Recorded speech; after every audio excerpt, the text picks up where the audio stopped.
소설인 삼국지연의에서의 하우도는 조조군을 대표하는 맹장으로 묘사되는데 그는 여포군 장수 조성이 쏜 화살에 눈을 맞지만 쓰러지지 않고 부모님이 물려주신 신체를 함부로 버릴 수 없다 라고 외친 뒤 화살채로 눈을 뽑아 씹어 삼키고는 조성을 죽여버리는 괴력을 보여줍니다. 그리고 여포군 장수인 고순과 삼국지연의의 아이돌인 관우 같은 막강한 장수들과 1대1 대결을 펼쳐도 막상막하로 싸우는 모습을 보여주며 조조군을 대표하는 장수로 활약합니다. 하지만 실제 역사에서의 하우돈은 연의와는 정반대의 모습을 보여주는데 지금부터 하우돈의 일대기를 알아보도록 하겠습니다. 하우돈은 예주 패국초연 출신으로 조만전에 따르면 조조의 부친인 조승은 본래 하우시로 하우돈의 숙부였기 때문에 하우돈과 조조는 사촌 사이라고 합니다. 그래서인지 하우돈은 조조의 거병 초기부터 그와 함께했고 항상 조조가 정벌에 나설 때마다 비장으로서 그를 수행했다고 합니다. 그리고 반동탁 연합군이 결성되어 조조가 복무장군의 직을 수행할 때 하우돈은 조조의 명을 받아 따로 백마에 주둔했다고 하며 이후 조조는 동탁을 추격하다가 서영의 군대에게 참패를 당해 수많은 병사를 잃게 됩니다. 그리하여 조조는 하우돈 등과 함께 양주로 가서 모병을 하였고 양주자 사친은 단양 태수주운의 도움을 받아 4천여 명의 병사를 얻어 예주 패국 용왕년에 이르렀으나 갑자기 대다수의 병사들이 반란을 일으켰는데 위서에 따르면 조조가 반란을 진압하고 나니 그의 휘하에는 500여 명만이 남아있었다고 합니다. 하지만 우여곡절 끝에 조조는 연주목이 될 수 있었고 그는 하우돈이 자신의 밑에서 개고생을 하며 끝까지 자신을 보좌한 것을 알았기에 하우돈을 절충교위로 승진시키고 자신의 근거지이기도 한 연주 동군의 태수직도 겸하게 했다고 합니다. 조조는 주력군을 이끌고 도겸을 정벌하러 나서며 하우돈에게 복양성의 수비를 맡겼는데 그 틈을 타서 장막과 진궁이 모반을 하여 여포까지 끌어들이는 사태가 터집니다. 그래서 하우돈은 순욱의 지원 요청을 받아 견성연에 있는 조조의 가설들을 지키기 위해 가볍게 무장한 병사들을 이끌고 진군하였고 가던 도중에 여포군과 마주치게 되어 한 차례 전투가 벌어졌으나 여포가 먼저 군을 물렸다고 합니다. 하지만 이는 하우돈의 군대가 잘 싸워서가 아니라 여포의 목적이 복양성을 점령하는 데 있었기 때문이었고 여포는 하우돈이 견성연으로 간 사이 복양성을 점거한 다음 하우돈군의 지중도 습격하여 차지했다고 합니다. 하우돈은 여포군 장수의 거짓 항복에 넘어가 사로잡히게 되었고 여포군 장수는 하우돈을 인질로 삼아 재물을 내놓으라고 재촉하였기에 하우돈의 군대는 두려움에 떨었다고 합니다. 하지만 다행히도 하우돈은 일찍이 뛰어난 명성을 가진 한호라는 인물을 등용해 자신의 군대에서 병사들을 지휘하게 하며 자신을 보좌하게 했었기에 군대가 혼란에 빠지자 한호가 나서서 군사들을 통솔하고 단속하여 군내를 안정시켰다고 합니다. 그리고 한호는 하우돈이 있는 곳으로 나아가 여포군 장수와 그의 병사들을 질책하며 너희들이 흉욕하게도 감히 대장군을 사로잡아 위협하고도 장차 살기를 바라는가? 나는 도적을 토벌하라는 명을 받았으니 장군 한 명이 붙잡혔다는 이유로 어찌 너희들을 용서하겠느냐? 라고 일갈하고는 눈물을 흘리며 하우돈에게 응당 국가의 법이 이러하니 어찌하겠습니까? 라고 말한 뒤 병사들에게 공격 명령을 내렸다고 합니다.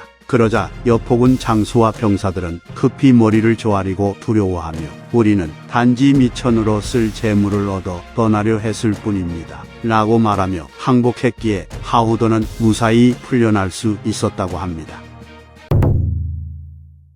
서주에서 돌아온 조조는 여포의 군대와 본격적으로 전쟁을 치르게 되었고 하우돈도 조조를 수행하며 여러 전투에 참전했는데 하우돈은 여포군을 공격하다가 날아온 화살에 맞아 왼쪽 눈을 다쳤다고 합니다. 위략에 따르면 군중에서는 눈을 다친 하우돈을 맹하우라 불렀고 하우돈은 이를 매우 싫어했기 때문에 거울을 볼 때마다 화를 내며 번번이 땅바닥에 집어 던졌다고 합니다.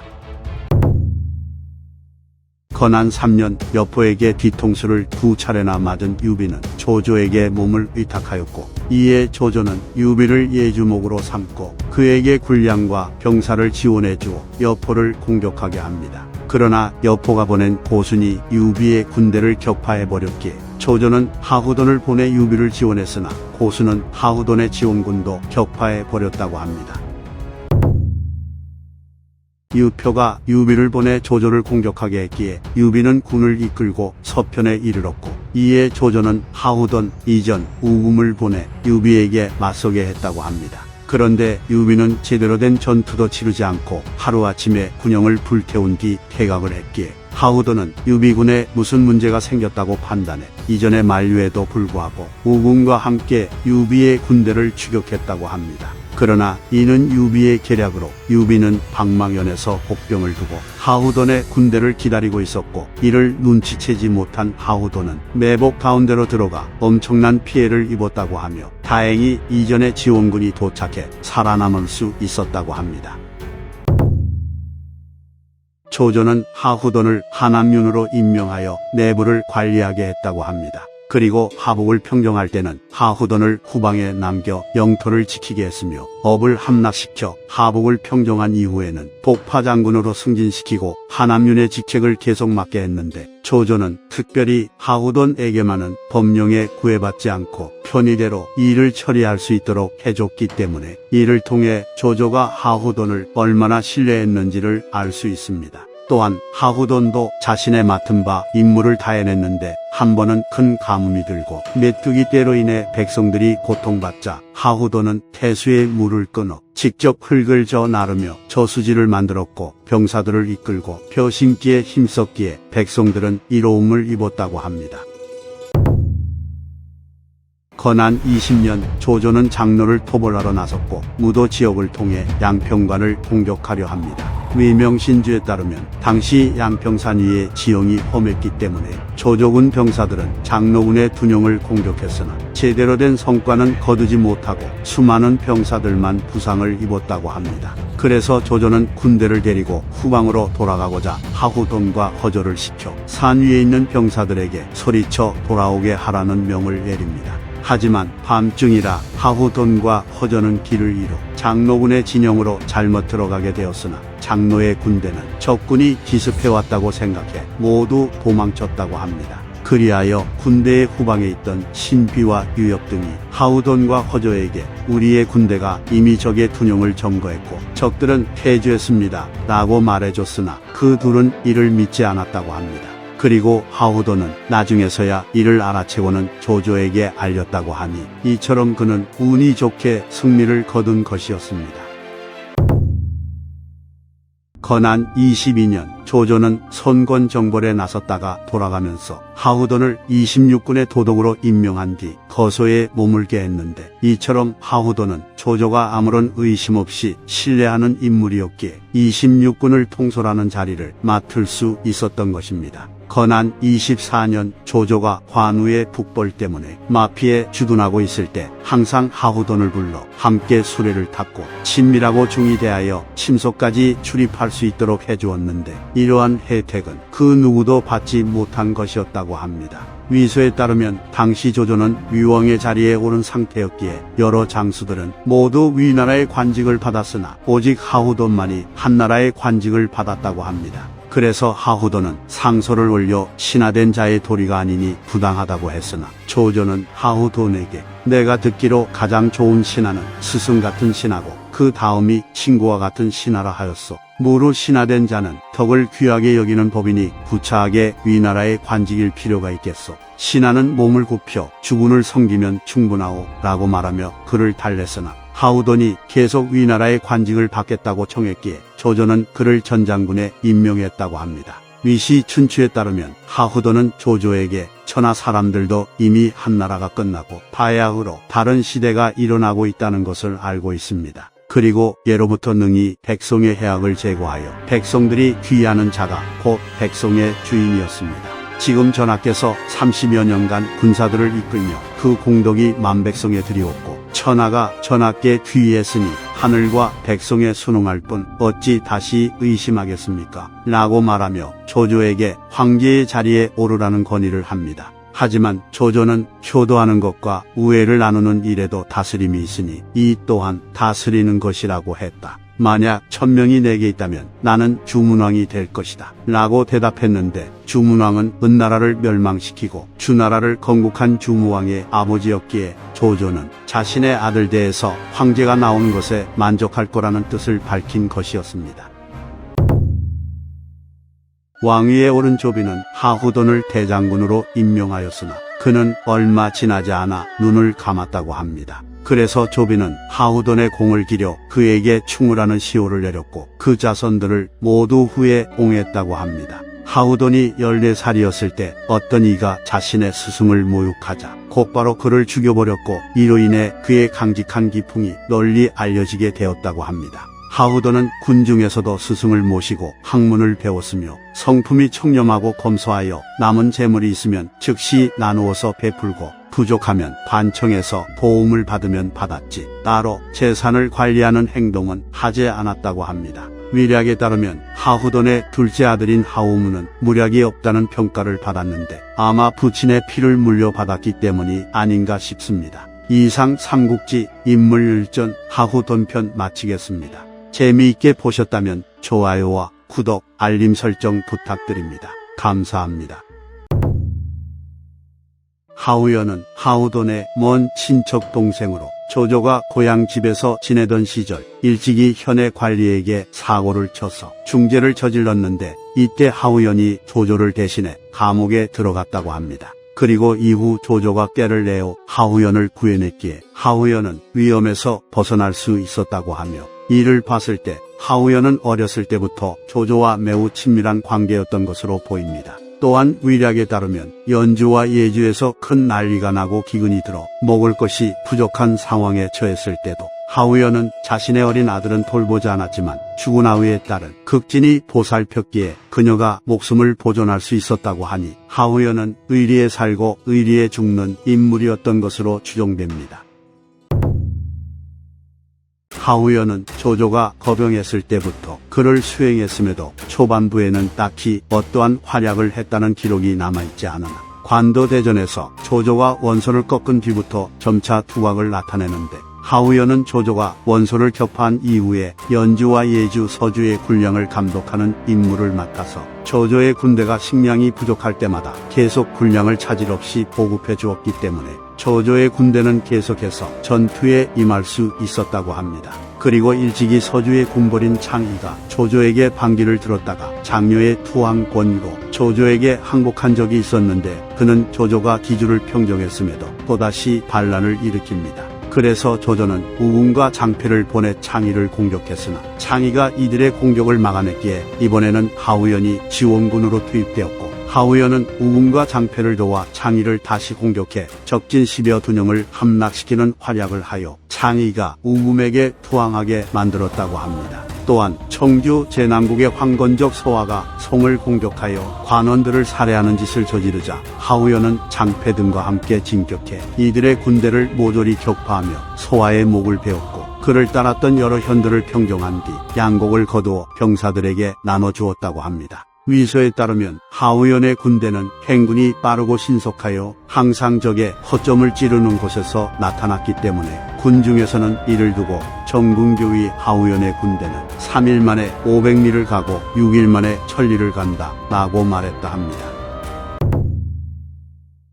건안 14년 하우연은 조조의 명을 받아 여강의 군벌인 뇌서를 공격해 격파했는데, 뇌서는 하우연에게 대패한 이후 후곡 수만 명을 이끌고 유비에게 투항했다는 기록이 있기 때문에 꽤 큰 세력을 지닌 군벌이었습니다. 건안 16년 병주 태원군 대릉연의 상여 등이 반란을 일으키자 하우연은 소왕을 거느리고 진격해 적의 20여 두령을 함락시키고 상여를 참수하고 그 성을 도륙했다고 합니다. 이후 하우연은 마처와 한수를 위시한 서량의 군벌연합군을 토벌하는 전투에도 참가하였고, 마처 등이 격파된 뒤에는 소왕과 주룡을 지휘하여 유미와 견해 여러 저족을 공격해 평정했다고 합니다. 그리고 당시 조조가 서량의 군벌인 양추가 농성하고 있는 안정성을 공격하고 있었기에 하우연은 곧바로 조조에게 합류해 공격을 도왔고, 이에 양추는 조조에게 항복했다고 합니다. 건안 17년 조조는 업으로 돌아가며 하우연을 호군 장군으로 삼아 주령 등을 지휘하여 장안에 주둔하게 했다고 합니다. 또한 하우연은 남산의 도적 유웅명을 격파해 그 무리들의 항복을 받아냈고 마처의 잔당인 양흥 등이 좌풍익 지역 내에 남아서 관리와 백성들을 약탈했기에 하우연은 장압과 소왕을 거느리고 출진하여 양흥을 패퇴시키고 그의 목을 베었다고 합니다. 건안 18년 조조에게 패하여 도망쳤던 마처가 자신의 위명에 힘입어 다시 세력을 회복한 다음 양주자사 위강이 있는 기성을 공격해왔기에 하우연은 위강을 구원하기 위해 진군했으나 그가 도착하기 전에 기성은 함락당했고 위강은 마처에게 죽임을 당합니다. 게다가 마처는 기세를 타고 진격해와 하우연의 군대를 공격하였고 이에 하우연은 마처의 군대와 맞섰으나 견해 저적이 모반을 하는 바람에 어쩔 수 없이 퇴각했다고 합니다. 건안 19년 위강의 수하였던 양부, 강서 등이 위강의 복수를 하기 위해 모의를 한 뒤 마처에게 반기를 들었고 마처는 이들의 계략에 빠져 본진을 잃게 되는 바람에 한중으로 달아나 장로에게 몸을 의탁했다고 하니 하우연은 가만히 앉아서 마처가 패퇴하는 것을 지켜본 것입니다. 마처는 장로의 도움을 받아 다시 양주 지역을 침공해 기산을 포위했고 이에 강서 등은 하우연에게 지원군을 요청했다고 합니다. 그래서 장수들은 의논을 했는데 대부분의 장수들은 조조의 절도를 기다린 연후에 진군해야 한다고 했으나 하우연은 앞서 늦게 지원을 가는 바람에 기성이 함락되고 위강이 죽은 전례가 있었기 때문인지 장수들에게 공은 업에 있으므로 오고 가는 길만 4,000리길이요. 그러니 답을 기다리다가는 강서 등은 반드시 패할 것이니 빨리 구원하지 않을 수 없소 라고 말했다 합니다. 그리고는 장압에게 옥이 5천을 주어 선봉으로 삼아 진창의 좁은 길을 따라 진군하게 하고 하우연 자신은 군량을 감독하며 후미에 있었다고 합니다. 그리하여 강적과 저적 수천 명을 이끄는 마처의 군대와 장압의 선봉대가 위수 강가에서 마주쳤는데 마처는 장압의 군세를 보고는 싸우기도 전에 달아났기에 장압은 마처군의 무기를 거두었고 하우연이 도착했을 때에는 여러 현들이 이미 다 항복한 상태였다고 하니 하우연은 이번에도 가만히 앉아서 마처가 패퇴하는 것을 지켜본 것입니다. 조조에게 패한 한수는 마처처럼 도망친 뒤 조왕 천만과 강적들과 협력하여 힘을 기르고 있었는데 마처를 격퇴한 하우연은 한수를 다음 목표로 삼았고 그리하여 그는 현친연에 주둔하고 있는 한수를 공격했다고 합니다. 그러자 한수는 곧바로 달아났고 이에 하우연은 한수가 버리고 간 군량을 거두며 계속 추격하여 양양연에 이르렀는데 한수의 진영과는 20리 떨어져 있었다고 합니다. 이때 당시 여러 장수들은 한수를 바로 공격하자고 했으나 어떤 장수는 마땅히 흥국성에 있는 저적을 먼저 공격해야 한다고 주장했다 합니다. 하지만 하우연은 한수의 병사들이 정예병이고 흥국성은 견고하여 공격해 빨리 함락시킬 수 없기 때문에 장리의 강적들을 공격하는 것만 못하며 장리의 강적들 다수가 한수의 군사들이기 때문에 우리가 장리를 공격하면 그들은 필시 돌아가 자신의 집을 구원하려 할 것이니 만약 한수가 장리로 향하지 않아 강적의 지원 없이 홀로 방어하려 한다면 고립될 것이고 장리를 구원하려 한다면 우리의 군사들과 들판에서 싸워야 하니 반드시 사로잡을 수 있다고 말합니다. 그리하여 하우연은 자신의 계획대로 일부 군대를 남겨 군수 물품을 지키게 한 뒤 경무장한 보기를 이끌고 장리로 진격해 수많은 강적을 죽이고 사로잡습니다. 그래서 한수의 군중에 있던 강적들이 자신들의 가족을 구하러 가야 한다고 말했기에 한수는 할 수 없이 장리로 향하여 하우연의 군대와 맞섭니다. 그런데 한수가 이끌고 온 군대의 수가 생각보다 많았기에 장수들은 영체를 구축하고 참호를 만든 뒤 싸워야 한다고 말했으나 하우연은 이들에게 내가 천리를 옮겨다니며 싸웠는데 지금 다시 영체와 참호를 만든다면 병사들이 피폐해져 오래 버틸 수 없을 것이요 적이 비록 많으나 격파하기 쉬울 것이요 라고 대답하고는 북을 울리며 진격해 한수의 군대를 격파하고 대장기를 빼앗았기에 한수는 서평으로 달아났다고 합니다. 그리고 하우연은 양양연으로 돌아온 다음 다시 진격해 흥국성을 포위했기에 조왕 천만은 마처에게로 달아났고 남은 무리들은 하우연에게 항복을 했다고 합니다. 당초 양주 농속은 부안연의 송건이라는 인물은 천하가 혼란스러운 틈을 타 하수 평안왕을 자칭하고 자신을 따르는 무리를 모아 연호를 고치고 백관을 두어서 자신만의 나라를 만들어 30여 년을 그렇게 보냈는데 조조는 하우연에게 이를 토벌하라고 명했다 합니다. 그래서 하우연은 군을 이끌고 진격해 부안에 도착한 지 한 달 만에 적의 성을 함락시키고 송건과 그가 임명한 관리들을 모두 참수했다고 합니다. 그리고 하우연은 장압을 별도로 보내 하관을 평정하게 하고 황하를 건너 소왕으로 들어가게 했기에 하서의 강적들이 모두 항복해와 농우가 평정되었다고 합니다. 이에 조조는 조령을 내려 송건이 반역을 일으킨 지 30여 년이 지났는데 하우연이 단박에 섬멸하였고 관서를 호랑이처럼 걸어가니 나아가는 곳에 적이 없었다 라고 말하며 하우연을 극찬했다고 합니다. 건한 20년 장로를 토벌하는데 성공한 조조는 하우연을 행 보호장군으로 삼아 장합, 소왕 등을 지휘해 파군을 평정하라 명했고 나중에 법으로 돌아가게 되었을 때는 하우연을 정서장군으로 임명해 한중의 수비를 맡겼다고 합니다. 그리하여 하우연이 지휘하는 위나라 군대와 유비의 총나라 군대는 여러 차례 접전을 치렀는데 건한 23년 드디어 유비가 지휘하는 총나라 봉군이 본격적으로 한중을 노리고 진격해와 양평관에 주둔하였기에 하우연도 군을 이끌고 나아가 유비의 군대와 대치합니다. 건한 24년 늦은 밤 유비가 녹각에 불을 지르며 호위 공격을 해오자 하우연은 장압에게는 동쪽을 지키게 하고 자신은 경병을 이끌고 남쪽을 방어합니다. 그리고 유비가 장압의 진영을 집중적으로 공격해 장압군이 불리해졌기에 하우연은 지휘하던 병력의 절반을 장압에게 보냈고 자신은 직접 정예병을 이끌고 유비군이 지른 불을 끌어 나섰다고 합니다. 그런데 유비군의 책사인 법정이 하우연의 위치를 알아채버렸고 그가 유비에게 이를 알리자 유비는 곧바로 황충을 출진시켜 하우연의 군대를 습격하게 합니다. 그래서 하우연은 황충의 군대와 격전을 치르게 되었는데 결국 황충의 군대에게 패해 전사했다고 합니다.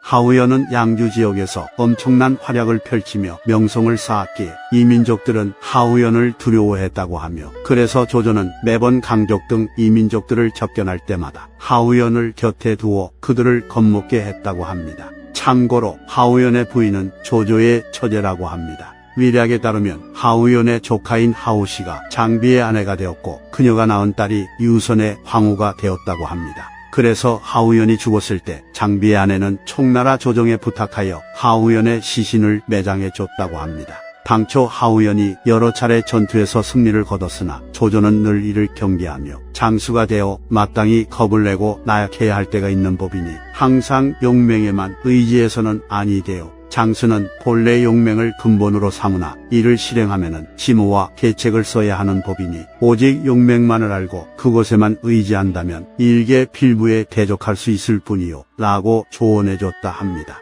태평어람에 따르면 조조는 하우연이 죽자 슬퍼하며 하우연은 본디 용병에 능하지 못했기에 군중에서는 백지장군이라 불렸었는데 도독이 되었으면 응당 직접 싸워서는 안 되는 것이거늘 하물며 녹각을 고치는 일이라니 라고 한탄했다 합니다. 게다가 위략에 따르면 유비는 하우연이 죽자 응당 우두머리를 잡아야지 이자를 잡아서 무엇하겠는가 라고 말했다 합니다. 이처럼 하우연은 죽은 뒤에도 조조와 유비에게 영혼까지 탈탈 털리며 굴욕을 당하는데 하우연이 지금까지 보여준 전공을 봤을 때 이들의 비난은 너무 심한 처사 같아 보이므로 아마 조조와 유비가 하우연을 폄하한 것은 진심이라기보다는 다른 뜻에서 한 말 같아 보입니다. 실제로 조조는 장녀가 창의를 투항하게 만드는 전공을 세웠을 때도 공을 세운 것을 칭찬하기보다는 그가 혼자서 적진인 창기의 진영으로 들어간 것을 꾸짖을 정도로 지휘관이 함부로 자신을 위험에 노출시키는 것을 비판적으로 생각했기 때문에 조조가 하우연을 비난한 것은 내가 평소에 조심하라고 했는데 결국엔 그러다가 죽었구나 이 한심한 놈아 라는 한탄에 가까워 보입니다. 그리고 당시 한중의 위나라 군대는 지휘관인 하우연이 죽고 사기가 곤두박질쳐서 위태로운 지경에 이르렀기에 유비가 한 말은 하우연을 죽인 것이 아무것도 아니라는 것이 아니라 자신의 군사들이 너무 승리에 도취되어서 방심할 수도 있었기에 이를 차단하려는 의도가 있었던 것으로 보입니다. 이상 삼국지 인물율전 하우연편 마치겠습니다. 재미있게 보셨다면 좋아요와 구독, 알림 설정 부탁드립니다. 감사합니다. 조이는 조조의 사촌 동생으로 어려서부터 활쏘기, 말타기, 사냥을 좋아했다고 합니다. 그래서 난세가 찾아와 여러 호걸들이 봉기하자 조인 또한 젊은 사람 천여 명을 모은 뒤 회수와 사수 일대에서 활약했다고 하며 그러다 마침내 조조에게 합류했다고 합니다. 이를 봤을 때 조조가 처음 거병했을 때부터 함께했던 하후돈, 하후연, 조홍과 달리 조이는 자신만의 군대를 이끌다가 나중에 조조에게 합류한 것으로 보입니다. 초평 4년 조조는 원술의 군대와 전투를 치렀고 조인도 이 전투에 참전했는데 이는 조인이 조조군 소속으로 나서는 첫 데뷔 무대이기도 했습니다. 그리고 조인은 조조의 기대를 저버리지 않고 수많은 적을 죽이고 사로잡는 전공을 세웠다고 합니다. 조이는 늘 기병대를 통솔하며 군의 선봉이 되었고 조조가 서주를 침공했을 때는 별도의 군을 이끌고 도경군 장수 여유의 군대를 공격해 격파한 뒤 조조의 봉군에 합류하여 팽성에서 도겸의 주력군을 격파하는 데 힘을 보탰다고 합니다. 그리고 조인이 앞장서서 서주의 여러 현을 공격하였기에 도겸은 별장을 보내 이를 구원하려 했으나 조이는 이들을 모두 물리쳤다고 합니다. 또한 여포와의 전투에서도 조이는 여포군 장수 유화를 공격해 사로잡는 공을 세웁니다. 이후에도 조이는 조조군 기병대를 이끌며 수많은 전장에서 활약하였고 이에 조조는 천자를 영접하여 허연을 도읍으로 삼는 데 성공해 기반을 갖추게 되자 조인을 광양태수에 임명하여 공을 치하했다고 합니다. 하지만 조조는 조인의 용맹함과 지략을 높이 평가했기 때문에 조인이 계속해서 기병을 지휘 감독하게 했고 그리하여 조인은 태수의 직함을 가졌지만 사실상 조조군의 기병대장으로 활동했다고 합니다. 건안 2년 조조가 장수 토벌에 나섰을 때 조인은 따로 군을 이끌고 주변 현들을 돌며 남녀 3천여 명을 포로로 붙잡았다고 합니다. 그리고 모두가 알다시피 장수는 조조에게 항복했지만 조조의 뻘짓으로 인해 다시 반기를 일으켜 조조를 공격합니다. 그리하여 조조는 장수군의 기습에 맞섰지만 패해 도망쳤고 이로 인해 전세가 불리해져 병사들의 사기가 바닥을 기었으나 조인이 나서서 병사들을 격려해 분발하게 하였고 이를 통해 장수군의 공격을 물리칠 수 있었기에 조조는 조인을 매우 장하게 여겼다고 합니다. 건안 5년 조조는 원소와 관도에서 오랫동안 대치하고 있었는데 이 틈을 타서 황건적 잔당인 유벽이 연암에서 모반을 일으켜 원소에게 호응했다고 합니다. 그리하여 원소는 유비를 연암으로 보내 유벽을 지원토록 했고 연암에 도착한 유비는 연암군의 여러 현을 돌아다니며 세를 불림과 동시에 조조의 후방을 유린하였고 이로 인해 허연 남쪽의 관리와 백성들이 불안에 떨었음에도 조조는 딱히 대응할 수단이 없어 근심에 빠졌다고 합니다. 그러자 조인은 조조에게 남방 사람들은 우리의 군대가 눈앞에 적을 두고 있어 형세상 능히 자신들을 도와줄 수 없을 거라 여기고 있었는데 그 틈을 타 유비가 강병으로 임하였으니 그들이 배반하는 것은 어찌 보면 당연한 일입니다. 그리고 유비는 원소의 병사를 지휘한 지 얼마 되지 않아 그들을 능히 부릴 수 없을 것이니 지금 공격하면 격파할 수 있을 것입니다. 라고 조언합니다. 그래서 조조는 조인의 말이 옳다고 여기고는 조인에게 기병을 줘 유비를 공격하게 하였고 이에 조인은 유비의 군대를 격파하고 유벽의 둔영을 무너뜨렸으며 반란을 일으킨 지역들을 모두 재탈환한 뒤 돌아왔다고 합니다. 그리고 원소가 별장 한순을 보내 서쪽 길을 노략질하고 조조군의 보급로를 끊었기에 조인이 출진하여 계락산에서 한순의 군대를 공격해 격파하였고 이때 원소의 군대는 큰 타격을 입었는지 이후로 원소군은 감히 다시 군사를 나누어 출군하지 않았다고 합니다. 이처럼 조인이 직접 나서서 원소가 별도로 보낸 군대들을 모두 격파했기 때문에 조조는 온전히 원소의 봉군에 집중할 수 있었던 것 같습니다. 조조가 원소를 쓰러뜨리고 하북을 평정하게 되자 원소의 조카였던 고관은 조조에게 항복했었는데 이후 조조가 오한 정벌에 나선다는 이야기를 듣고는 반란을 일으킨 뒤 호관에서 농성을 시작합니다. 그래서 조조는 악진과 이전을 보내 고관을 공격하게 했으나 악진과 이전은 고관을 격파하지 못했고 그리하여 조조가 직접 군을 이끌고 나섭니다. 그리고 호관의 반란에 화가 났던 조조는 호관을 포위한 뒤 병사들에게 명해 성이 함락되면 모두 파묻어 죽여라 라고 했는데 여러 달이 지나도 호관을 함락시키지 못했다고 합니다. 이에 조인은 조조에게 성을 포위할 때는 필히 활로를 보여줘 그들이 살아날 수 있는 길을 열어주어야 합니다. 그런데 지금 공께서는 반드시 죽일 것이라 말씀하셔서 적들이 스스로 굳게 지키게 하였습니다. 게다가 성이 단단하고 양곡이 많아 이를 공격하자니 병사들이 큰 피해를 입고 수비하자니 시간이 오래 걸립니다. 지금 견고한 성 아래에 머무르며 공격을 하면서 포로들을 반드시 죽이겠다고 말하는 것은 좋은 계책이 아닙니다. 라고 조언해 주었고 조조는 그 말을 따랐기에 얼마 지나지 않아 호관은 조조에게 항복을 했다고 합니다.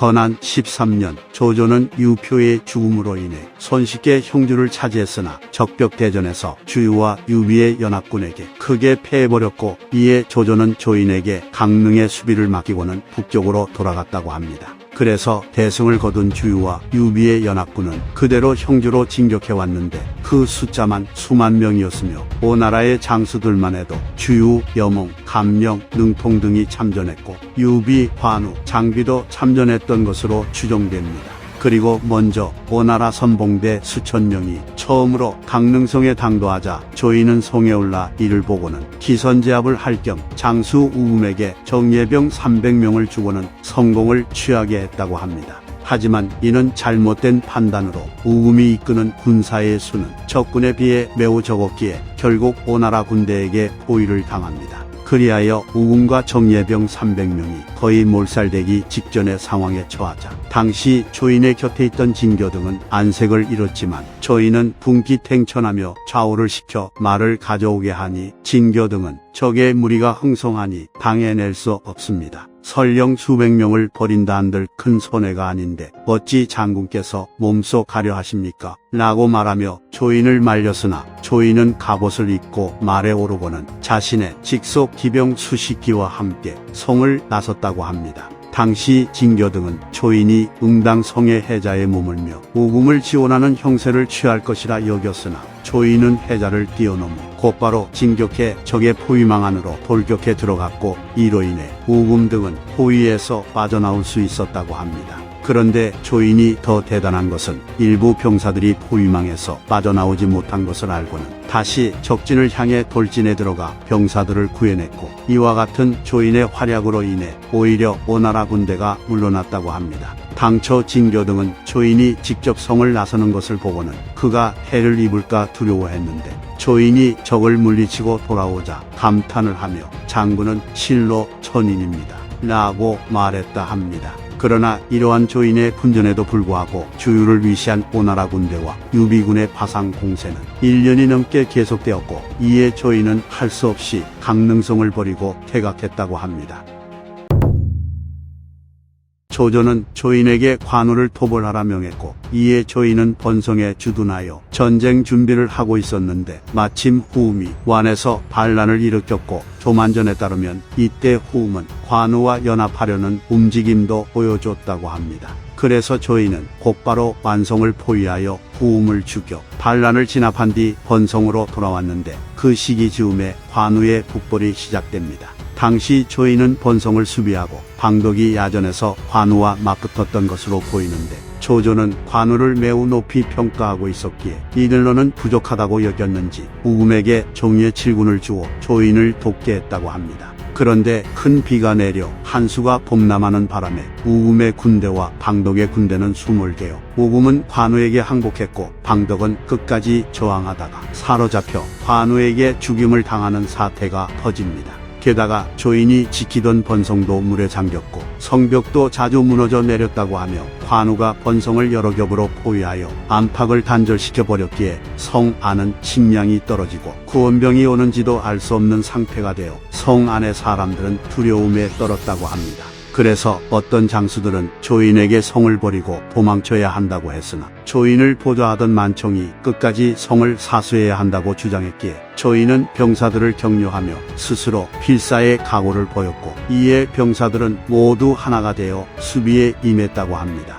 그리하여 조인이 번성에서 끝까지 버티던 사이 마침내 지원군을 이끌고 온 소왕이 관우의 포위망을 뚫기 시작했고, 이에 조인도 성 밖으로 군을 진격시켜 관우군을 공격해 포위망을 풀었다고 합니다. 이처럼 조인이 끝까지 번성을 사수하였기에 관우의 북벌이 수포로 돌아갔으니 조인은 관우를 토벌하는 데 있어 큰 공을 세운 것이었습니다.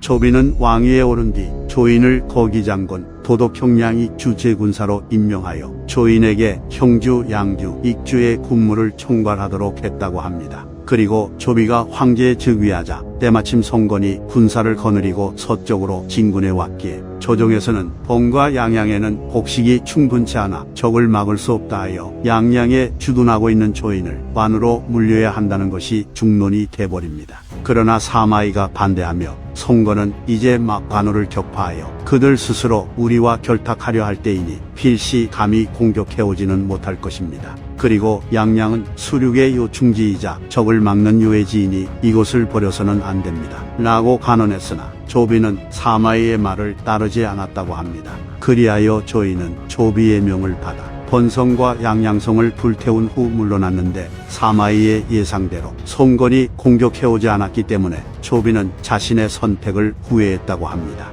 하지만 얼마 뒤 송건이 장수 진소를 보내 폐허가 된 양양성을 점거했기에 조비는 조인에게 이를 토벌하라 명했고, 이에 조인은 소왕과 함께 진격해 진소를 격파한 뒤 한수 남쪽의 백성들을 한수 북쪽으로 이주시켰다고 합니다. 이후 조비는 조인을 대장군으로 임명하였고 또 조서를 내려 그의 관직을 대사마로 올렸다고 합니다.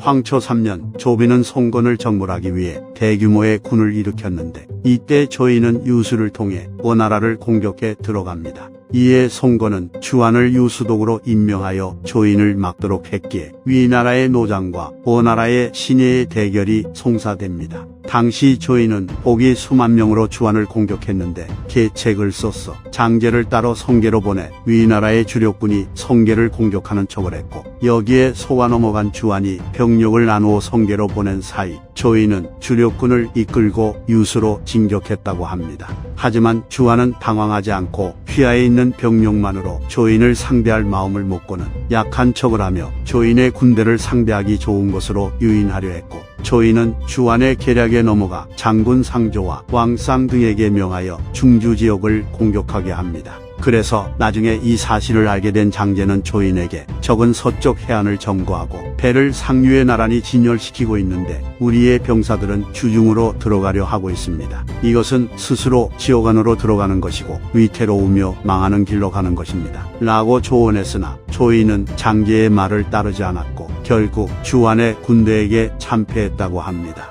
그리고 다음 해인 황초 4년 조인은 눈을 감았는데 위서에 따르면 이때 조인의 나이 56살이었다고 합니다.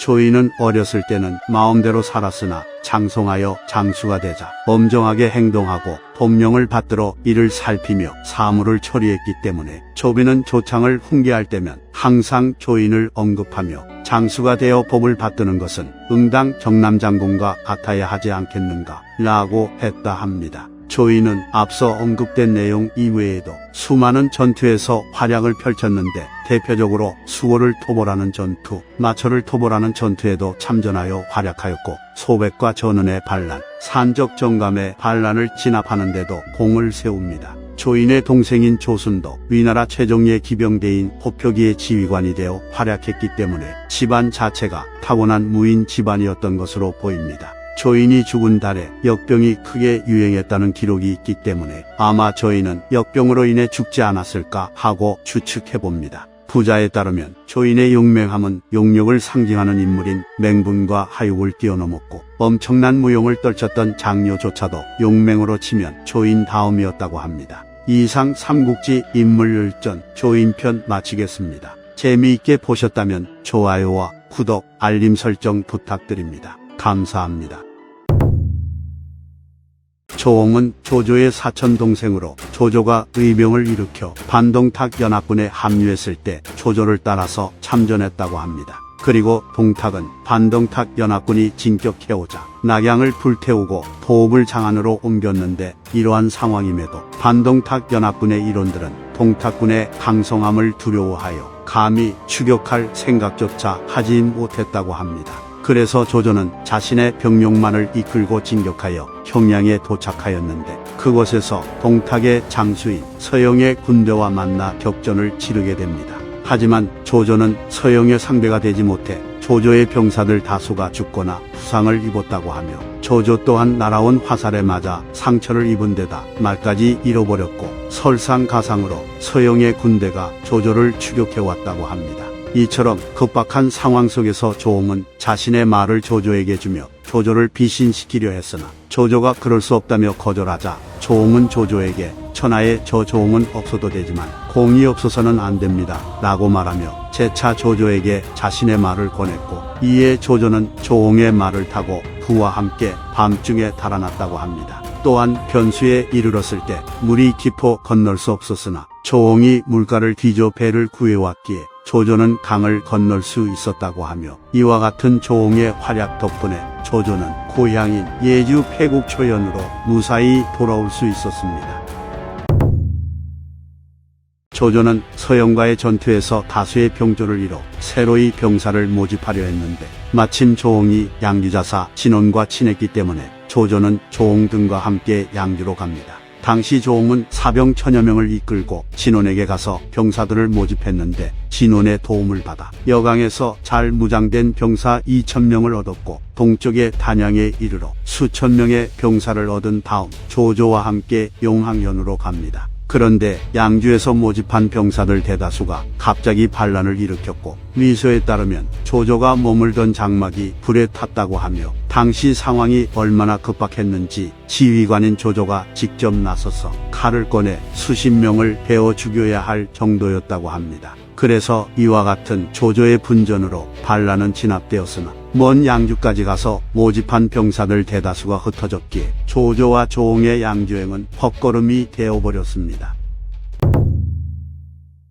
흥평 원년, 조조가 서주를 정벌하러 나선 사이에 장막과 진궁이 여포를 끌어들이며 반란을 일으켰고, 이 소식을 들은 조조는 곧바로 회군하여 여포의 군대와 맞붙었다고 합니다. 하지만 메뚜기 떼가 발생해 큰 기근이 들어 군량이 거의 다 고갈되는 바람에 전쟁을 이어가는 것이 불가능해졌는데, 조홍이 군사들을 이끌고 앞장서서 동평국과 보면을 굳게 지키며 양곡을 모아 제공했기에 조조는 군대를 계속 유지할 수 있었다고 합니다. 그리고 조조가 복양에서 장막과 여포를 공격해 격파했기에 여포는 달아났고, 조조는 동아현을 거점으로 삼아 제음, 산양 등 조조에게 반기를 들었던 10여 개의 현을 공격해 재탈환했다고 합니다. 이렇게 조조는 자신의 거점에서 반란을 일으킨 세력을 모두 물리친 뒤 조홍의 공격을 인정해 그를 양무중랑장으로 삼습니다.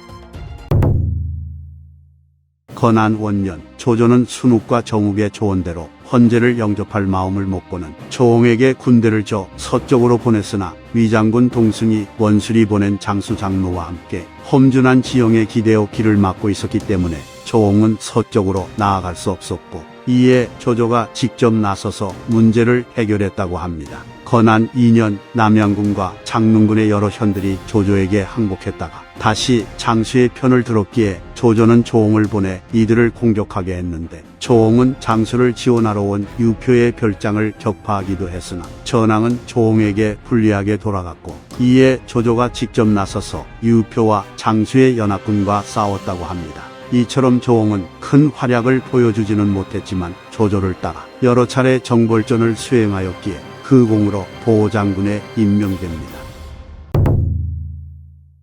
조조와 원소는 관도에서 건곤일척의 승부를 벌였으나 원소에게 밀리고 있었는데, 때마침 원소군 책사인 허유가 원소를 배신하고 조조를 찾아와 원소군 군량미가 오소에 있다는 기밀을 전해줍니다. 그리하여 조조는 정예군을 이끌고 오소로 출진하며 조홍에게는 본진의 수비를 맡겼는데, 조홍은 조조의 명을 받아 본진을 굳게 지키며 장압과 고람의 공격을 막아냈다고 합니다. 건안 9년 조조는 신배가 지키는 읍을 공격하다가 원산군 장수들이 지원을 하러 오자 조홍에게 읍의 공격을 맡기고는 원산군 장수들을 격파로 나섰는데, 이러한 기록들을 봤을 때 조조에게 있어 조홍은 하후돈처럼 믿고 신뢰할 수 있는 존재였습니다. 따라서 하후돈이 조조가 정벌에 나설 때마다 후방에서 영토를 지키는 역할을 맡았다면, 조홍은 조조의 정벌을 따라다니며 필요할 때마다 조조의 자리를 대리하는 역할을 담당했던 것으로 보입니다. 조홍은 조조의 일적인데다가 애초에 가문의 재산이 많고 빈객도 많았기에 조조군 내에서 엄청난 위세를 떨쳤고, 이로 인해 조홍의 빈객들은 호가호위하며 자주 법을 어겼다고 합니다. 그러던 중 만총이 조홍의 빈객을 붙잡아 죄를 다스리자 조홍은 만총에게 편지를 보내 그를 풀어달라고 말했으나, 만총은 조홍의 부탁을 들어주지 않았고, 이에 조홍은 조조에게 이를 일러 바쳤다고 합니다. 이처럼 조홍은 자신의 빈객들이 전행을 일삼을 때마다 그들을 꾸짖기보다는 감싸려 하는 모습을 보여주었고, 신제 공찬에 따르면 조홍의 가족과 빈객들이 얼마나 사고를 치고 다녔는지 엄정한 것으로 유명한 양패라는 인물이 조홍의 가족들이 거주하고 있는 지역의 현령으로 오게 되자 조홍은 이를 두려워하며 휘하 사람을 가족에게 보내 그들의 행동 거지를 단속하게 했다고 합니다. 건안 23년 유비와 조조가 한중을 두고 전투를 치렀는데, 유비가 먼저 장군 오란 등을 하변으로 보내 주둔하게 했고, 장비와 마초가 뒤에서 이를 지원했다고 합니다. 그래서 조조는 하변을 평정하기 위해 조홍을 보내며 신비와 조휴가 조홍을 보좌하게 했는데, 조조는 그들에게 과거 항고조는 재물을 탐하고 여색을 즐겼으나 장량과 진평이 그 과실을 바로잡았어. 지금 신비와 조휴의 근심은 가벼운 것이 아니요 라고 말하며 조홍을 보좌하는 것이 쉽지 않을 거라고 말해줬다 합니다. 그리고 조조는 또 조휴를 따로 불러서 내가 비록 창군이지만 실제로는 지휘관이다 라고 말했다 하니, 조조는 조홍을 믿긴 했으나 그의 지휘관으로서의 자질은 의심했던 것 같습니다. 그리하여 겉으로는 조홍이 지휘관이었으나 실제 군무는 조유가 맡았다고 하며, 조휴의 주도하에 위나라 군대는 오란을 공격해 격파하였고, 이에 장비와 마초는 퇴각했다고 합니다. 또한 조조의 걱정대로 조홍은 적을 격퇴하게 되자 주연을 준비하며 빈객들을 불러 모았고, 가이들에게 얇은 비단옷을 입도록 하여 발로 밟아서 큰 북을 두드리게 했기에 좌석에 있는 사람들 모두가 이를 보고 웃으며 즐거워했다고 합니다. 그런데 조홍의 이러한 행태를 지적한 것은 신비와 조휴가 아닌 양부라는 인물이었고, 그는 거센 목소리로 조홍을 꾸짖고는 물러났기에 조홍은 주연을 멈추고 양부를 부른 뒤 사죄를 했다고 합니다. 조홍은 집이 부유했지만 성정이 인색하였기에 조비가 어렸을 때 그에게 재물을 빌리려 했으나 그러지 못했기에 조비는 항상 조홍을 원망스러워했다고 합니다. 그래서 황제가 된 조비는 조홍의 사객이 법을 어겼다는 것을 이유로 삼아 조홍을 옥에 가둔 뒤 그를 마땅히 죽이려 했다고 합니다. 그러나 조홍은 공신이었기 때문에 군신들이 하나가 되어 그를 구원하려 했으나 아무도 조비의 마음을 되돌리지 못했고, 이에 조비의 모친인 변태후가 직접 나서서 조비의 아내인 곽후에게 만약 조홍이 오늘 죽는다면 내가 내일 직접 황제에게 직서를 내리도록 하여 너를 황후에서 패하게 하리라 라는 협박을 했다고 합니다. 그리하여 곽후가 눈물을 흘리며 조비에게 조홍을 살려줄 것을 여러 번 청하자 그제서야 조비는 조홍의 관작과 봉토를 깎는 것으로 그치고 그를 풀어주었다고 합니다. 위략에 따르면 변태후는 조비를 꾸짖고 송을 내며 양과 폐 사이에서 조홍이 없었더라면 어찌 오늘이 있었겠소 라고 말했는데, 이는 조홍이 조조를 구하지 않았더라면 오늘날의 위나라도 존재하지 않았을 거라는 뜻이었습니다. 이에 조비는 조홍을 풀어주었으나 그의 재산을 모두 몰수하는 짓을 저질렀는데, 나중에 변태후가 이를 지적했기에 몰수한 재산을 다시 조홍에게 돌려주었다고 합니다. 그리고 조홍은 조조 때부터 활약한 공신이었기 때문에 당시 많은 사람들은 이러한 조비의 행태를 원망했다고 합니다.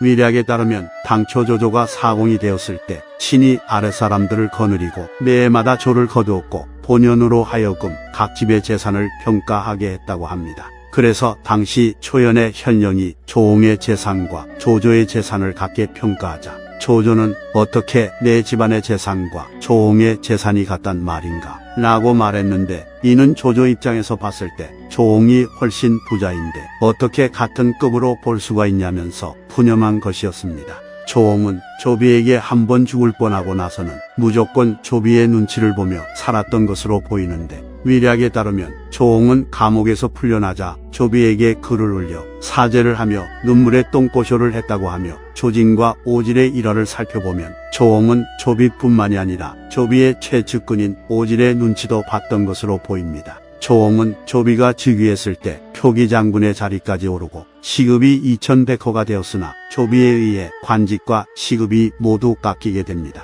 그러나 다행히도 조비가 죽고 그의 아들인 조예가 황제가 되자 다시 표기장군으로 복직했으며 시급 1000호를 추가적으로 받았다고 합니다. 조옹의 딸은 엄청난 미녀였다고 하며 그녀는 순욱의 막내 아들인 순창과 혼인을 했다고 하니 조옹과 순욱은 사돈 관계였습니다. 조옹은 태와 6년에 눈을 감았고 공을하는 시호를 하사 받았다고 합니다. 이상 삼국지 인물일전 조옹편 마치겠습니다. 재미있게 보셨다면 좋아요와 구독, 알림 설정 부탁드립니다. 감사합니다.